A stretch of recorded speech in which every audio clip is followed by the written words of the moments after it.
Hello, my soul brothers and soul sisters. I am Ron Smith, and this is the Dr. Ron Smith Investigate Show, where we separate the real from fake, the fact of fiction, and give you the winner's edge. And sometimes we change your water into wine. My quote of the day is rather than change the world, it might be better if we change ourselves. This is episode 5 of The Talk, and today we'll continue our conversation about money. Do you remember the first time you were given some money as a child and you had the option of what you was going to do with it? Nobody told you about saving. Nobody told you about investing. Nobody told you about how you could spend it. Do you remember that time? Well, each of us were born in different households, and I don't know about you, but in my house, we didn't talk about money other than I had a bill to pay or I have to buy this, all the necessary things. Nobody talked to me about the different things that you can do about money and why it's important. Today, we're going to talk about having that difficult conversation, whether it's with your children at home or uh, your significant other, your spouse, or your girlfriend, or how do I introduce this conversation if I'm really serious about someone during the time that I'm dating? If you were like me, and hopefully you wasn't, I didn't talk about this during the time me and my wife were actually, getting serious. So before we get into a medical crisis, before we get into a financial emergency, and God forbid, in case there's death in the family, there's a discussion that we should have about money. One of the things that I know you and I hear about every day that somebody has to go get a GoFundMe because unfortunately, like unlike the people in Mississippi where they lost everything due to a weather situation, we go through situations that are controllable. One of the ways that I think that you could talk to your children is that you could tell them some of the mistakes and some of the mishaps and some of the things that you grew up about money, which, since I had very little discussion about money, that would be a very, very uh, short conversation other than the first thing I did with money. Do you remember the first thing you did with money? I know the first thing I did with money, I bought some candy and I probably spent up everything that I had. So we're going to get into a little more details on how you should uh, spend your money. But, swap stories. And let's say that if you are dating, you can, you know, part of the courtship is trying to get to know each other than, their taste in music, uh, their style of fashion, you know, all those things that, that maybe that you will find attracted to the other person just by visually. You want to get to know them a little better. Uh, I think that the lifestyle of their rearing is important. You know, basically, besides what you do for a living and your educational background, we need to ask them, what are their hopes, dreams, and wishes for the future. Now, I know uh, if you're dating, you don't want to be interrogated about and questioned about some of the things, but because it could be embarrassing, and uh, people are apprehensive about 4 different subjects, whether it's religion, politics, sex, and money. But one of those are the 4 things that we have to navigate all through our lives, almost on a daily basis. So, in order to intelligently address those things, we need to be able to talk about those things. And I think that I will be in a better position now to be more articulate than I did, uh, you know, 20, 40 years ago. So, and I can do it in a way that it wouldn't be so intrusive because I would be willing to share, my background, which is uh, uh, not actually being very naive about it. So, in order to actually have that conversation, there is 5 things that you should actually, discuss, and not necessarily in this order. Basically, how do you earn or create your income or wealth, which means basically, your job or your career, your if you have a business, your investments, and those type of things, and things that you share, anyway. And the next thing is basically, you want to talk about is how you manage those things. Not necessarily come out and say, what's let me see your budget. But one of the things you want to be aware of is the cash flow, which, cash flows in and cash flows out. And basically that's your income, and that's how you create your income and expense. And also basically, you want to look at your assets and liabilities. One of the things that I know that we have this protective shield, and that maybe sometimes that discussion might appear that we're happening too soon, but I think it's never too soon once you make that step. Unfortunately, we are very intelligent people, and that we think that we make concrete decisions, but I would say 99% of the decisions that we make are more how we feel and emotions, rather than the looking at a piece of paper with our assets and liabilities, and our assets and expensive, which is kind of cold and dry. We tend to, this is what I feel like I want to do, which leads us, and sometimes leads us into trouble. The best, I guess, framework that I can give you is what I call the 40, 30, 20, 10. The 40 is basically your mortgage or your rent, food, and necessary expenses. That's the 40% of your income should be in that range. The 30% should be your discretionary spending. And I want to talk a little bit about discretionary, because sometimes the discretionary spending can get out of hand. Basically, that's your travel, dining out, and doing fun things like concerts and stuff like that. The 20% is basically what of your income should be used for investments and spending. And the 10% is your charitable donation. In my case, I'm a tither at my church, my place of worship, or donations. Now, that's just a framework of some of the things that I think right off the bat, if I was sharing with a person of how to structure their income, those would be the main thing that basically I would tell them that they need to actually take a closer look at. The next one is leverage.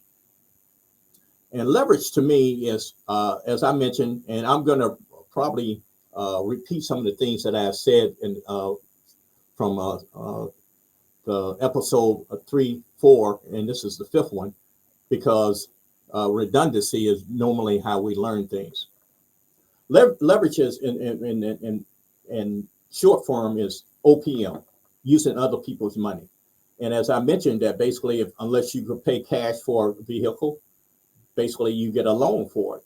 Unless you're going to pay cash for a home, you're going to get a loan. So basically, your 10 or 20% is that you're leveraging the other 80 or 90% to get this large ticket item.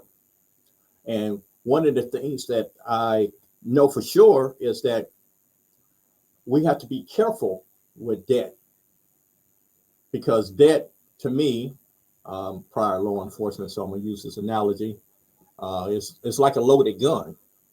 It could be for your protection, or it could be to your detriment.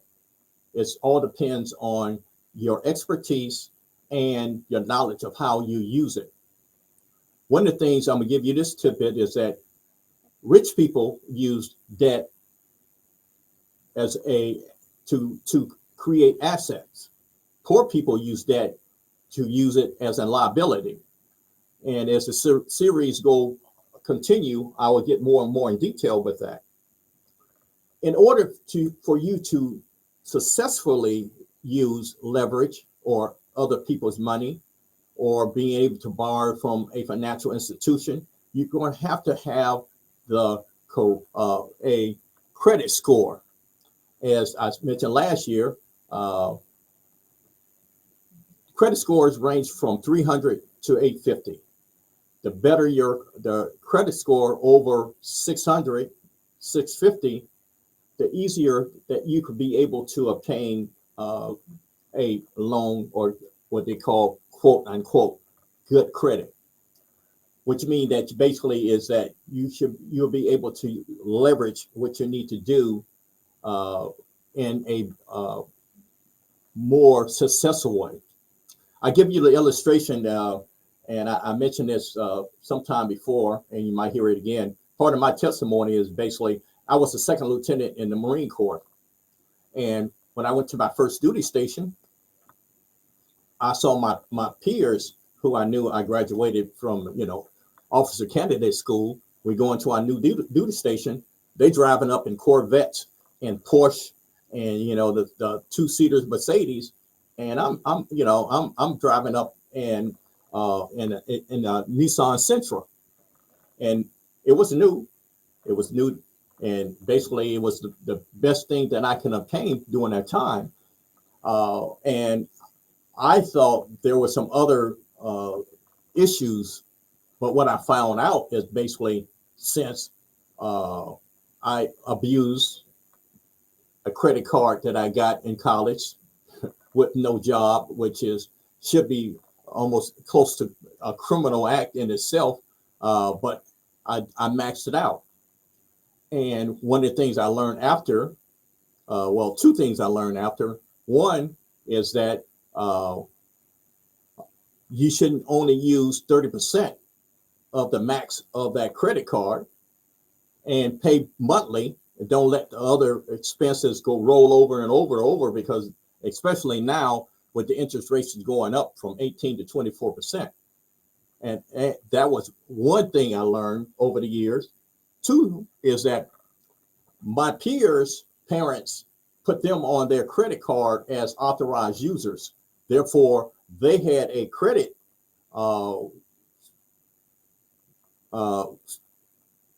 history starting when they were teenagers.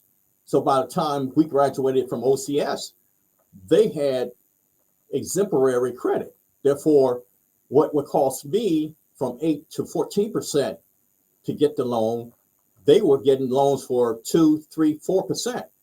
So they were able to use their money, went further than what mine went. So those are things, little tidbits that I learned along the way.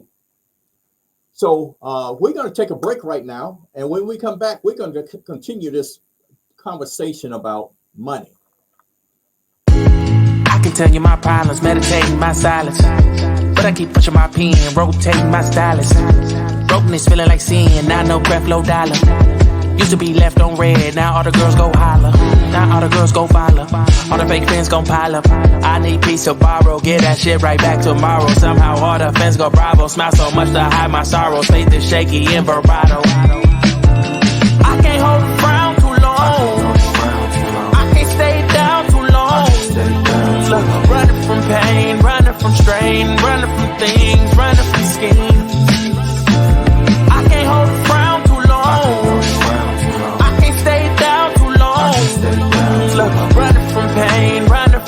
brain, running from things, running from schemes. Couple things.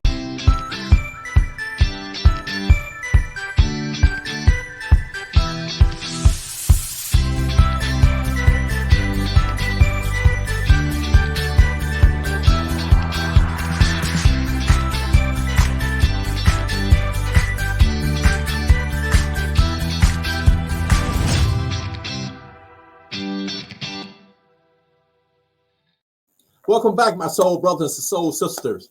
I want to repeat my quote of the day. Rather than change the world, it may be better if we change ourselves. And that's what we're talking about. We're talking about money and how we talk to our significant others, how we talk to our children. And one of the things I didn't mention is that we are, I'm in the age where I am part of that bridge category, where basically I'm still got my eye on my adult children, but also my parents also. And my parents and my wife and I, we take care of, both of them, make sure both of them are good. And sometimes I mean finance.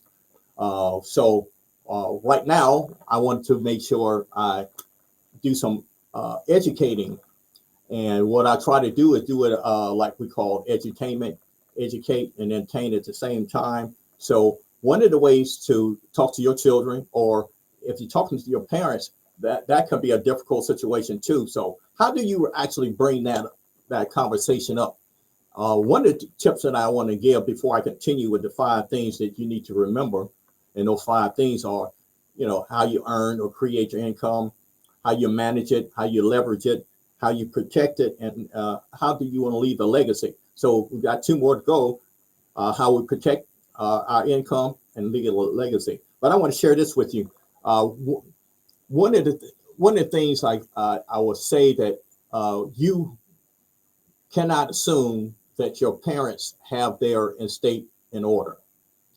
Don't wait too late for a medical or financial crisis to happen. So you start looking for the, let's say, the bank information or the insurance information or their wills, trusts, those type of things.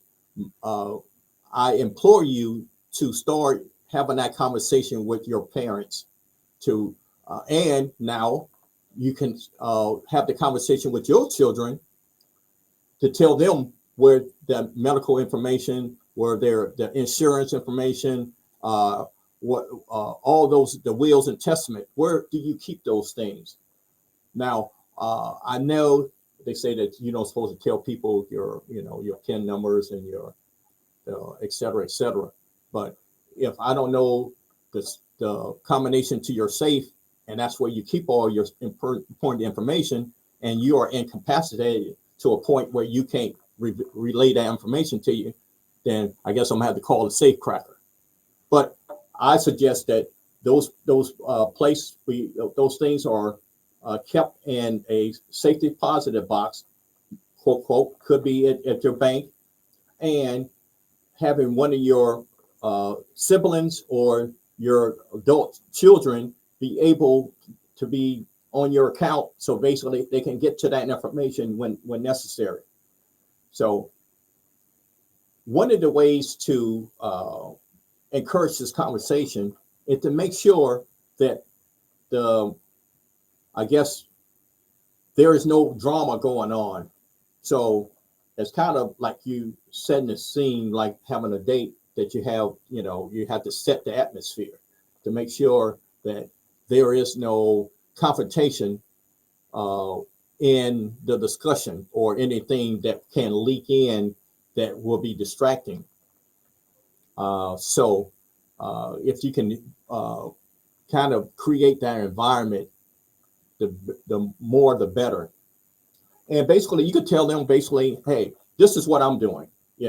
I'm sending my my financial information up that in case something happened to me, this is where you need to find the information. Here's some of the point of contacts to get that information. Here's some people that you need to see. Those things are important. Don't wait for a crisis to happen. So let us continue with point 4, which protection.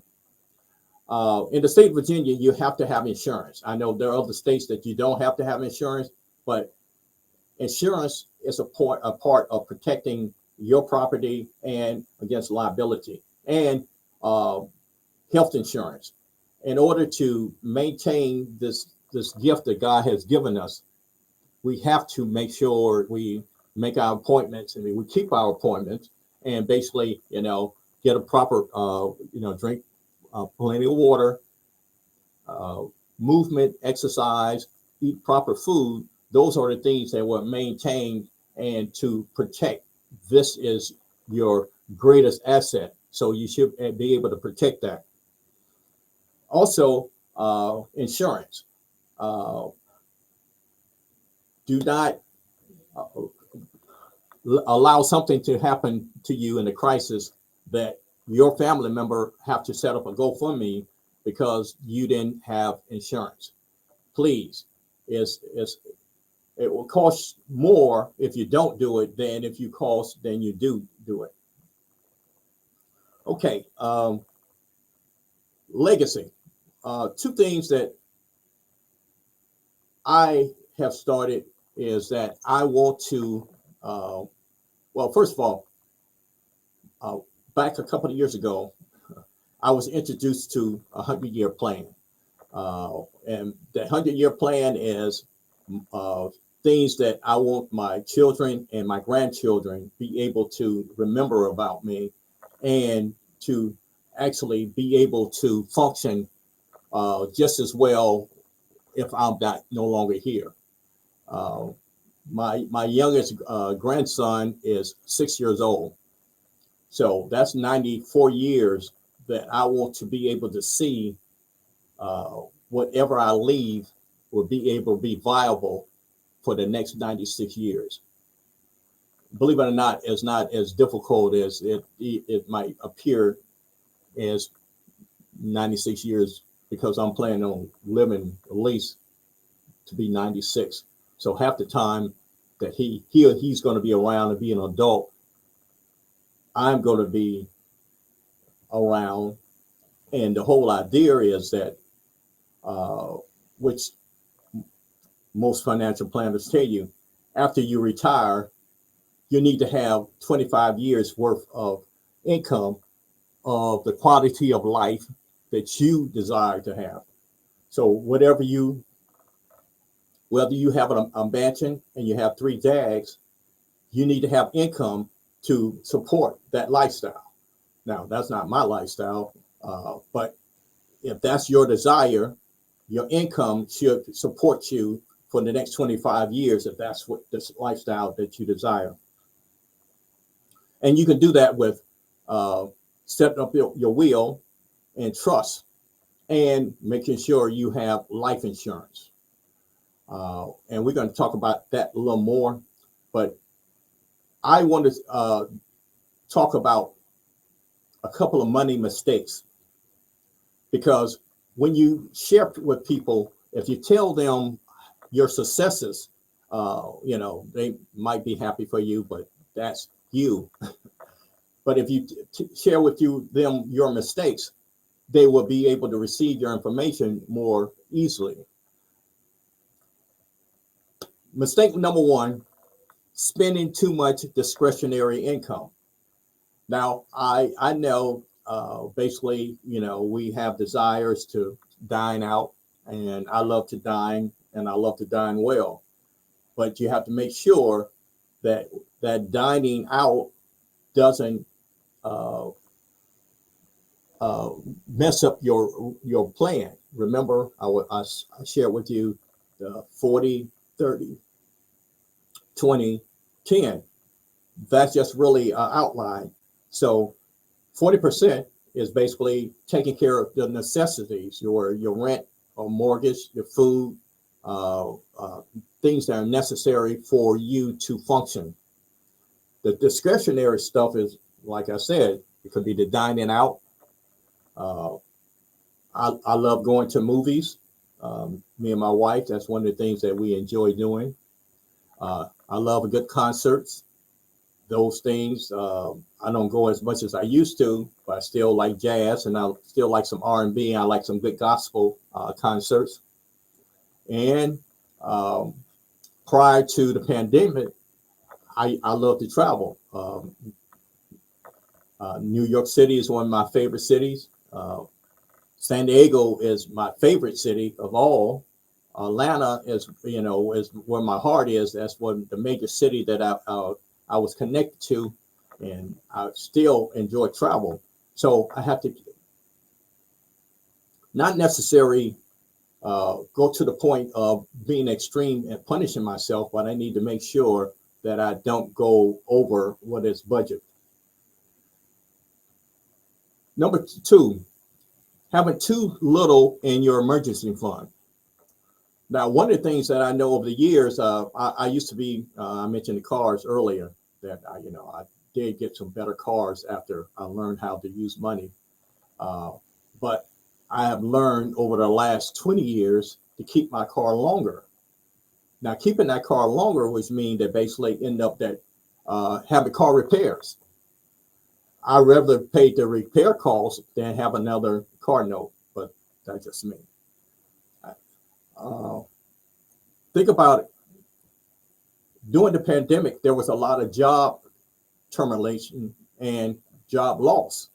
Matter of fact, I just saw where Microsoft is laying people off, which we thought, tech fields will always be sustainable for the next foreseeable future. And I just saw another major company, Disney. They are laying off 7,000 people coming up soon. So the financial advisor recommend that you have at least 6 months of your income in the emergency fund. I think that's very, very ambitious, but it's doable if you have a plan. So let's be ambitious and let's do it. Medical bills, that's something that you can't plan for. I mean, heavens forbid that you're in a automobile accident or anything to that extent. Those things will actually kind of just pick at your budget until you get things rectified. Overpaying in housing. One of the things that I call it income creep. You start your career, and after 3 years you start getting promoted. Now you think that you can get a bigger house. Now, when you get the bigger house, sometimes that stretch. Remember that that 40%. You don't want to increase that 40% of the needed budget on housing, and that also with paying rent. Do you really need that extra bedroom? If you got two, do you really need three? Those are things that you need to take in consideration. Now, this might be controversial to a lot of you guys. You putting your children's college fund ahead of your retirement. Now, I did that, but I'm telling you, one of the things I learned is they basically, hey, there's financial aids, there's loans. They can actually get a part-time job. There's some other things you need to do, because whether they finish school or not, you will retire one day. If you keep living and you keep working, you will have to retire. Well, have the option of doing things that you like after you get a certain age. I wouldn't say that you retire, but it should be a choice. It should be your option whether you continue to work or not a necessity.